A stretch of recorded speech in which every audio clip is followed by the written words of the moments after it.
The letter trembled in my hands as I read it again. My lawyer's neat handwriting did nothing to soften the blow.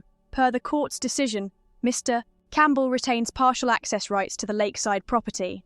I crumpled the paper, my fingers tightening into a fist. He won. Avery, my ex-husband, the man who walked out of our marriage without looking back, had just won the right to use my cabin. My cabin, the one thing I had fought hardest to keep in the divorce. The same cabin I had spent 3 years renovating while he was busy building a new life with Rebecca. My phone buzzed. Avery. I almost ignored it, but my anger got the best of me. Just wanted to let you know we'll be using the cabin next weekend. Rebecca's really looking forward to it. Rebecca, the woman he left me for. The woman now stepping into the life I had spent years building. I swallowed hard, typed a short response. Okay. I wasn't about to give him the satisfaction of seeing how much this hurt. Another message popped up. Oh, and Nicole's coming too. I gripped the edge of the kitchen counter. Nicole, his stepdaughter. The girl I had once thought of as family, before Avery erased me from their lives like I was nothing. He still had more to say. Remember, Rebecca adopted her last spring. The room spun slightly. I hadn't known about the adoption. Avery hadn't even told me. That cut deeper than I wanted to admit. I forced a smile into my words. That's great. His response came fast. Isn't it? We're finally a real family. The kind you never wanted to give me. And just like that, the last piece of restraint I had left snapped. 20 minutes later, I was on the road. I needed to see the cabin one last time before they invaded it. The drive was familiar. Every turn, every old oak tree along the way, etched into my memory. When I pulled up, the afternoon sun caught the new windows I had installed myself, the deck I had rebuilt board by board, the garden I had planted with my own hands. This place wasn't just a house. It was my sanctuary, and now I had to share it with him. I slammed my car door shut, swallowing the lump in my throat. I thought I'd find you here. I turned to see Skylar walking up the path, her red boots crunching against the gravel. My best friend, the one person who had stood by me through everything. How bad was it? She asked, already knowing the answer. He gets it every other weekend, plus holidays. My voice cracked. And he's bringing them next weekend. Skylar's eyes darkened. That bastard. I exhaled shakily, staring at the cabin. You know what the worst part is? I said. He doesn't even want it. He just wants to prove he can take it from me. Skylar crossed her arms. So, what are you going to do about it? I turned to her, hopeless. What can I do? The court ruled in his favor. She smirked. The cabin, yes. But what about the land around it? I frowned. What do you mean? Skylar pulled out her phone, showing me something on the screen. I did some digging. The property lines extend way beyond the cabin itself. My breath caught. There was nothing in the court order about the surrounding land. Skylar's grin widened. You know what this area needs? She said. A community center. Specifically, a women's resource center. I blinked. You can't be serious. She raised an eyebrow. Imagine it, Phoebe. Avery drives up here, all proud of himself, ready to show off his new weekend retreat. She gestured toward the clearing beyond the cabin, only to find himself surrounded by a bunch of strong, independent women, all building their futures. A slow smile spread across my face. For the first time in days, I felt something besides anger. I felt hope. I walked to the edge of the deck, surveying the land. It would take money. It would take resources. It would take work, but I had already rebuilt this place once before, and I could do it again. Only this time, I'd build something he couldn't touch. Skylar leaned on the railing beside me. I know some people, she said, including a journalist named Valentina. She'd love to cover a story like this. My phone buzzed again. Another message from Avery. BTW. Having professional photos taken at the cabin next month for Rebecca's social media. Hope you don't mind. I showed Skylar the text. She laughed. Oh, this is too perfect. Her grin turned wicked. You know what they say about karma? She asked. That she's patient? Exactly. Skylar linked her arm through mine. So, what do you say? I looked at the cabin. My cabin. I thought about every dismissive comment, every manipulative move, every cruel jab Avery had thrown my way. Then I thought about Nicole, trapped in Avery's world, following his rules, walking a path she never got to choose. Skylar was right. It was time to take this place back. I turned to her, my smile sharp. Let's make some calls. By the time we got back to my house, Skylar had already spread property maps across the kitchen table. The court order only covers a 50-foot radius around the cabin, she said, tapping the papers. I stared at the map. Everything outside that space. Mine. Skylar flipped open her laptop. There's a women's center in Portland that started in someone's backyard, she said. Now they help hundreds of women start their own businesses. A message from Avery flashed across my screen. Need to store some jet skis in the cabin, making memories with the family. I turned the phone face down. So, what's our first step? I asked. Skylar smirked. Actually, she said, I already took it. She typed something on her laptop and turned the screen toward me. A journalist profile. Valentina Reynolds. The one who made that CEO cry on live TV last year, I asked. That's her, Skylar confirmed. She's meeting us for lunch. In 20 minutes. I nearly choked on my coffee. Skylar! She shrugged. You're never more ready than when you're angry. She grabbed her coat. Let's go, Phoenix. I blinked. What did you just call me? She grinned. Phoenix. Because you're about to rise from the ashes. I let out a breath. Damn right I was. I grabbed my keys and followed her out the door. Skylar was right. I wasn't just angry. I was ready. By the time we arrived at the cafe, my heart was pounding. Valentina Reynolds, the woman who had single-handedly destroyed a corrupt CEO's career last year, with nothing but hard facts and an iron will. And now, she was sitting at a corner table, sipping black coffee like she owned the world. She spotted us immediately, giving a polite nod as we approached. So, she said, cutting right to the point, Skylar tells me you're planning something revolutionary. I hesitated, but Skylar jumped in. Show her the texts, Phoebe.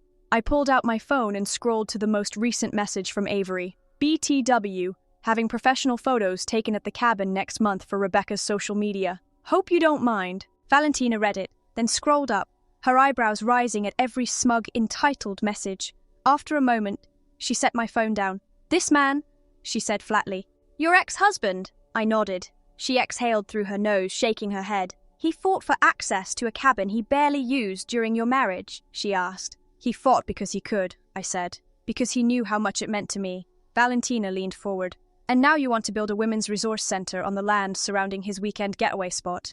Not around it, I corrected. Beyond it, on land that's legally mine. A slow smile spread across her face. Tell me more. For the next hour, Skylar and I outlined everything. Workshops, business mentoring, skill-sharing programs. A real place for women to find support and community. This isn't just about revenge, Valentina said, scribbling in her notebook. It's about transformation, about taking something meant to hurt you and using it to help others. I have some contacts in construction, Skylar added. Women-owned businesses. We could break ground within weeks. Valentina's eyes lit up. And I know several successful businesswomen looking for meaningful projects to invest in, she said. This could be huge, Phoebe. My phone buzzed again. A message from Nicole. She sent a picture of herself in an uncomfortable-looking dress, standing beside Avery and Rebecca at some corporate event. Dad's making me intern at his firm. I hate it here. Something inside me snapped into place. I turned the phone around so they could see. Valentina exhaled. Perfect timing, she said. We could include youth mentorship programs. Give girls like Nicole alternatives to the lives their parents prescribe for them. Avery would lose it. That's just a bonus, Skylar said, grinning. The real win is what this could mean for the community. Valentina closed her notebook. I want to break this story, she said. Not just about the center, but the whole journey. From divorce court to community triumph. When should we go public? I asked. Valentina smirked. When's your ex planning those social media photos? Next month. Perfect. She tapped her pen against the table, thinking. We'll have the foundation laid by then, she said. Nothing he can legally object to, but enough to ruin his perfect family photos. And when he reacts, Skylar finished, we'll be ready. That night, I stood in my backyard, staring out at the trees, imagining what was coming. A community center, a place that actually meant something, a place that Avery couldn't take away from me. My phone buzzed again, a group chat notification. Skylar had named it Project Phoenix. Valentina had already shared contractor contacts. Skylar had drafted a preliminary budget. This was really happening. Another text popped up. Nicole. Dad's bragging about how he's going to make the cabin actually worth something now. I thought about Nicole's forced smile in that photo, about all the other women trapped in lives they never got to choose. Then I thought about Avery's face when he realized his victory lap had become someone else's starting line. I smiled to myself, typed a response. Don't worry. Things around here are about to get very interesting. I added a phoenix emoji and hit send. The next morning, Skylar spread property maps across my kitchen table. The court order only covers a 50-foot radius around the cabin, she said, pointing. But you own 5 acres. I traced the boundary lines with my finger. Everything outside that 50-foot radius, mine. And there's nothing stopping you from using this land however you want, Skylar said. I exhaled slowly. Avery thought he'd won. He had no idea what was coming. Later that afternoon, I walked into the local courthouse. Everything looked the same. The old wooden benches, the stuffy air, the same feeling of butterflies in my stomach. Except this time, I wasn't here as a defendant. I was here to meet Judge Rolando for coffee. Phoebe! His familiar voice boomed. What brings you back to my neck of the woods? I held up the proposal Skylar and I had prepared. Actually, I was hoping to get your thoughts on something. His eyes twinkled with curiosity. As a pillar of the community, of course, I added, smiling sweetly. He chuckled. Flattery will get you everywhere. We grabbed coffee in his chambers, and I laid out the plans. A women's resource centre, job training, financial literacy workshops, mentorship programs. He listened intently, nodding. Location? He asked. My land, by the lake. Rolando raised an eyebrow. The cabin property? I smirked. The land around it. Well. He tapped his desk thoughtfully. Interesting choice of location. It's perfect, I said. Quiet. Lots of space. Easy access from town. And nothing in the court order prevents it. Rolando grinned. You know, he said, community centres often qualify for special zoning benefits. Reduced taxes, priority permits. My heart pounded. Really? Absolutely. He pulled out a folder. In fact, he said, sliding it toward me, I just signed off on something similar last week. I stared at the paperwork. This would set a legal precedent for your case, he said. The pieces were falling into place. Just then, his secretary poked her head in. Judge, your next appointment is here. Who is it? He asked. Mrs. Campbell, she said. She's here about a property line dispute. I froze. Rebecca. I barely held back a laugh. Better use the back door, Rolando said, amused. Unless you want an awkward reunion. I gathered my papers quickly. Thanks for everything, Judge. Don't thank me yet, he said. Just make sure whatever you're building actually helps people. I stepped out the back door just as Rebecca walked in, flustered, clutching a stack of documents. Avery must have figured out something was happening. Good, because he had no idea just how much worse it was going to get for him. By the time I got back to the construction site, things were already moving. Skylar was directing a crew of workers, while Valentina was busy interviewing women who had stopped by to see what was happening. I walked up to them, still clutching the documents Judge Rolando had given me. How'd it go? Skylar asked, wiping sweat from her forehead. I let out a slow breath. Better than expected. I held up the paperwork. We might have more legal leverage than we thought. Skylar's grin widened. Perfect timing, Valentina said, adjusting her camera recorder. Because word is spreading fast.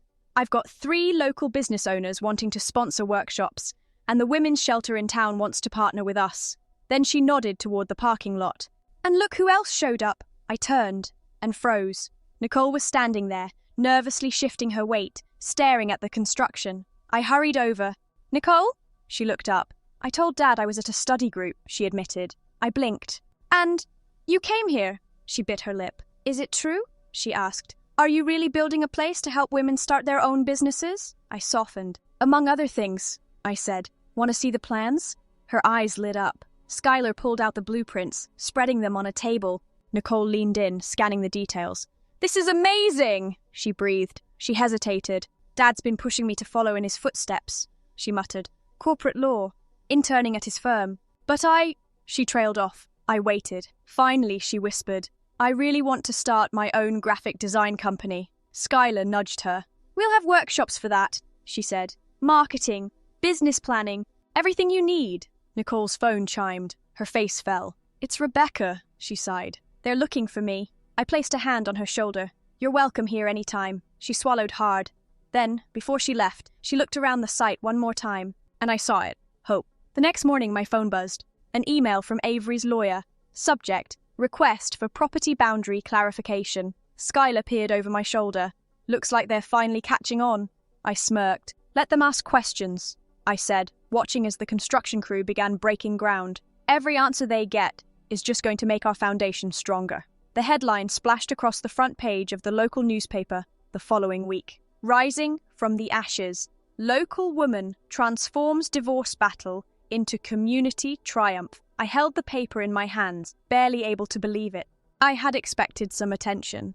I hadn't expected this. Skylar burst into my office, waving her phone. Valentina just called! The article's gone viral! I stared at her. What? 3 major news networks want interviews, she said, grinning. And Rising Phoenix is trending locally. Before I could react, we heard commotion at the entrance. I looked up, and there he was, Avery. I hadn't seen him this angry since the divorce hearing. His face was red, his jaw was clenched, and in his fist was a crumpled copy of the newspaper. Behind him, Rebecca hovered uncertainty, while Nicole stood even further back, trying to hide a smile. "What is this?" he demanded, storming up to me. "You turn my property into some sort of feminist commune?" I exhaled calmly, aware that multiple people were watching. I tilted my head. "Your property?" I said. "The cabin's that way, Avery." I pointed behind me. "This?" I gestured at the construction site, buzzing with life. "This is my land." Avery's nostrils flared. "You planned this," he accused. "You deliberately built a community center. That's already helped 30 women start their own businesses." Valentina cut in smoothly, her recorder in hand. "Would you like to comment on your opposition to local economic growth, Mr. Campbell?" Avery's mouth snapped shut as he finally noticed the cameras. Rebecca tugged at his sleeve. "Honey, maybe we should—" "No!" He jerked away from her. "This was supposed to be our family retreat. Our perfect getaway." He gestured wildly. "Look what she's done to it." Nicole stepped forward. Her voice was stronger than I'd ever heard it. "Dad," she said, "they're offering free graphic design courses. Real business training, not just corporate internships where I fetch coffee." Avery's head snapped toward her. "Nicole, get in the car!" She didn't move. Actually, she reached into her bag and pulled out a stack of papers. "I signed up for the Young Entrepreneurs program," she announced. "I'm 16. I don't need parental permission." The crowd had gone silent. Rebecca looked shocked. Avery looked like he might explode. I saw muscles twitching in his jaw. Then, finally, he turned to me. "This isn't over," he growled. I smiled. "You're right," I said. "We're just getting started." Later that night, Skylar showed me her tablet. "The article is everywhere," she said. Local businesses were pledging support. The mayor had tweeted about it. Even the Chamber of Commerce wanted to visit. I leaned back in my chair. We had expected backlash from Avery, but we hadn't expected this much support. My phone buzzed with a text. It was from Rebecca. "I'm sorry about today. Nicole won't stop talking about the design courses. Is it okay if I drop her off tomorrow?" Another text popped up, this one from Avery's lawyer.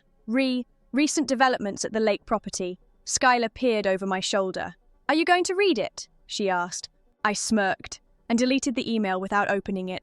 "Let them file whatever they want," I said. "We've got Judge Rolando's blessing." I looked out over the Phoenix Center, glowing under the evening lights. Avery's perfect family photos would now have an unexpected backdrop, and I was completely okay with that, because for the first time in years, I wasn't just fighting to keep something, I was building something better, and there was nothing Avery could do to stop it. Avery wasn't done. I knew it. Skylar knew it. We all knew it. And sure enough, a few days later, he made his next move. It started with a social media post. "Join us for a family-friendly lakeside gathering at the Campbell family cabin. Catered food, professional photos, and special guests.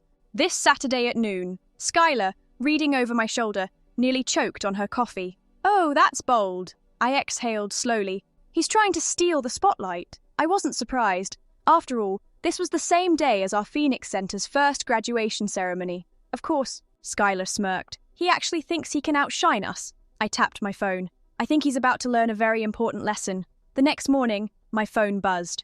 It was Rebecca. "Heads up, Avery hired photographers and a catering company. He says he's going to show everyone what the property should really be used for." Skylar grinned. "Perfect." I raised an eyebrow.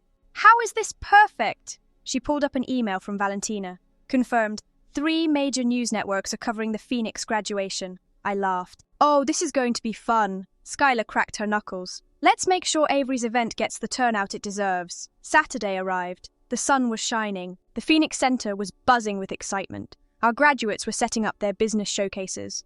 Nicole had designed ceremony programs, her logo proudly displayed on each one. Then, Avery's guests started arriving, and immediately got confused.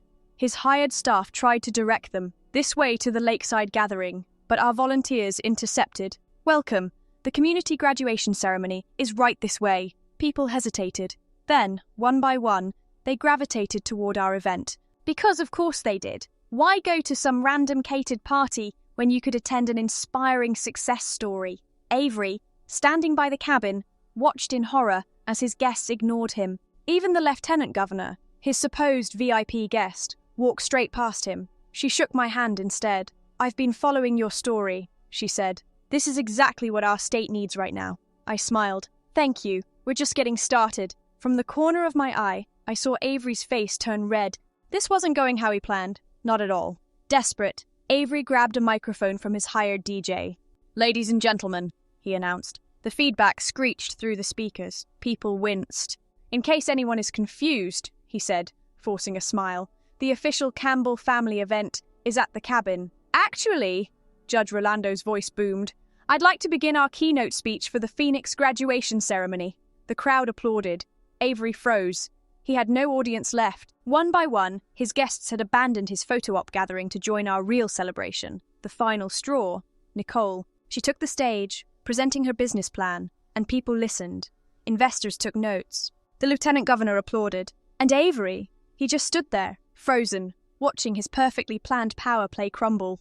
By the next morning, Avery's failure was all over social media. Breaking news. Local lawyer faces ethics investigation after attempted disruption of women's empowerment event. Viral video. Business leaders ignore private event in favor of community initiative. Success stories, selfish agendas. Skylar burst into my office, waving her phone. "Have you seen the numbers?" I hadn't, so she showed me. Nicole's video of Avery's meltdown had 2 million views. I blinked. 2 million? Skylar nodded. And rising, I sat back, exhaling. It was over. Avery had lost, not just the fight over the property, but his entire reputation, or so I thought, because the next afternoon, my office door swung open, and there he was, Avery, sober, subdued, holding legal papers. Skylar reached for her phone. "Should I call security?" I shook my head. "No," I said. "Let's end this properly." Avery's voice was hoarse. "Are you happy now?" I crossed my arms. "What do you want, Avery?" He slammed the papers on my desk. "You destroyed my reputation." I raised an eyebrow. "No, you did that yourself." His jaw ticked. "I gave them everything," he muttered. "The best schools, the best opportunities, the best cage." He stiffened. I leaned forward. "There's a difference between giving people something and controlling them, Avery." He looked away. And then Nicole walked in and said the words that finally broke him. "Dad, I'm proud of what I built." She held up her design portfolio. "But you can't even be proud of me." Avery's shoulders sagged. I saw it happen. The moment he realized he'd lost more than just the fight. He'd lost Nicole's trust. Forever. Rebecca entered, calm, firm. She placed divorce papers on my desk. "Sign them," she said. Avery hesitated. But this time he knew he had no choice. He picked up the pen and signed. Judge Rolando took the documents. "I'll file these myself," he said. "And Avery, consider this a formal warning about approaching this property again." Security escorted Avery out. And just like that, it was over. Nicole exhaled. Rebecca smiled. Skylar cheered. And me. I looked outside, at the Phoenix Center, at the cabin beyond it, at everything Avery tried to take from me, and realized something. I wasn't just free. I had won. But more importantly, so had every woman who walked through these doors. Avery was gone. His threats, his control, his manipulation, all officially over. But this was just the beginning. The Phoenix Center was thriving. Every day, more women signed up for workshops, mentoring, and business training. More investors reached out. More communities wanted to replicate our model. And the best part, Nicole. She had gone from a timid teenager stuck in her father's shadow to a confident young entrepreneur building something for herself. One afternoon, she walked into my office, grinning. "Just finalized my first big contract," she announced. I raised an eyebrow. "Oh, with who?" She handed me a folder. "The Phoenix Center, Branding Marketing Services." I blinked.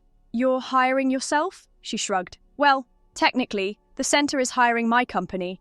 And since you always say women should get paid for their work," I burst out laughing. "You really are my kind of trouble." Nicole beamed. Skylar, passing by, peeked in. "What's going on?" "She just became our official marketing consultant." Skylar whistled. "Damn, Avery must be losing his mind." Nicole's smile faltered for a second. Then she straightened. "I don't care what he thinks," she said. "I'm done living for him." A few days later, I got a call from Valentina. "Are you sitting down?"